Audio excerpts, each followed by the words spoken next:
तो आपके पास सिर्फ 30 डेज हैं। थोड़ा सा बता देता हूं मैं, बहुत ज्यादा नहीं। जैसे कि मैंने बताया था कि अब पूरा कंप्लीट सिलेबस खत्म करना तो मुश्किल है, इम्पॉसिबल सा है, कोई भी पूरा सिलेबस अब नहीं खत्म कर सकता। जैसे मैंने बताया था कि भाई जो मैं आपके साथ कर रहा था, तो मैं ये कह रहा था कि हम 1000 से 1200 सवाल इन 30 दिनों में खत्म करना चाहते हैं। और मेरा ये मानना है कि इन सवालों को अगर किसी का बेस ठीक है और उसको समझ आ गए, तो वो 45 नंबर स्कोर कर सकता है बहुत आसानी से।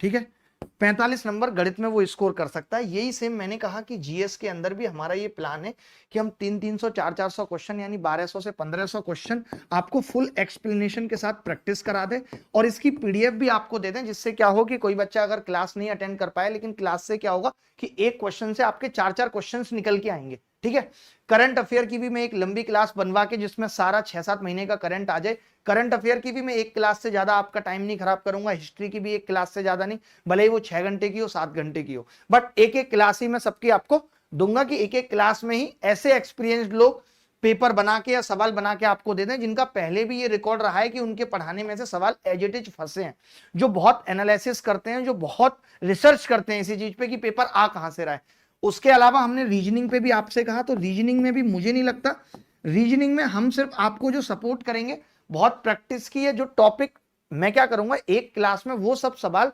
जो एसएससी ने पिछले 3 सालों में मुश्किल पूछे हैं, कठिन पूछे हैं, सिर्फ उसकी एक क्लास में रीजनिंग में आपको दूंगा ताकि वो आपसे गलती ना हो। इसके अलावा हम आपको क्या दे देंगे, सेक्शनल सिर्फ रीजनिंग की प्रैक्टिस सेट। तो आप ये 20 प्रैक्टिस सेट 25-25 सवालों के लगा लोगे इन 30 दिनों में, 15-15 मिनट के होंगे वो, और इससे मुझे लगता है कि आपकी स्पीड में सुधार आ जाएगा। ये एकदम एग्जाम ओरिएंटेड होंगे जिस तरीके के सवाल एग्जाम में आ रहे हैं। अब बात रह जाती है इंग्लिश की, तो इंग्लिश में भी कोशिश करेंगे, इंग्लिश में बहुत ज्यादा नहीं है, लेकिन हाँ ये है कि ग्रामर के अगर हम 1000-1200 हर एक रूल पे एक एक सवाल करके जाते हैं तो उससे फंसने की काफी संभावना है। वोकैब आपको खुद याद रखनी पड़ेगी। कोशिश करेंगे कि एक वोकैब का इंपॉर्टेंट वोकैब का पीडीएफ आपको दे दें जिसमें से पूरा 100% ना फंसे, लेकिन 60% 70% एटलीस्ट फंस जाए, तो वो भी एक बड़ी बात होगी। क्योंकि इस बार पेपर में मैक्सिमम मार्क्स लाने का प्रेशर नहीं है, प्रेशर बस इस बार इतना है कि हमारा प्री क्वालिफाई होना चाहिए। बचे हुए 2 महीने 3 महीने में मेंस तक हम आग लगा देंगे, बस ये उम्मीद रखनी है। ठीक है, तो चले कल से मिलेंगे इसी चैनल पे, हमारी आपकी बात होगी।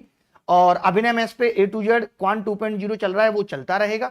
कल आपके पास पूरा शेड्यूल आ जाएगा, हर चीज आ जाएगी कल आपके पास। कल 1 नवंबर है जैसा कि मैंने आपको बताया था। ठीक है, तो चलो मिलते हैं। बाकी आपका क्या कंसर्न है, आप क्या चाहते हैं, एक बार कमेंट करके जरूर बताइएगा। मैं स्पेशली कमेंट पढ़ूंगा कि आप क्या चाह रहे हैं कि इन 30 दिनों में हम आपके लिए बेस्ट और क्या कर सकते हैं। ठीक है, तो इधर उधर की बातों से दिमाग हटाना है और अपने आप को पूरी तरह पढ़ाई में लगाना है। इस बार नौकरी पक्की, नौकरी लेकर रहेंगे। ठीक है, तो चलिए ख्याल रखिए, खुश रहिए। वक्त बदलता है फिर बदलेगा। मैंने क्या कहा था, जन्म मिलता है, जीवन खोजना पड़ता है।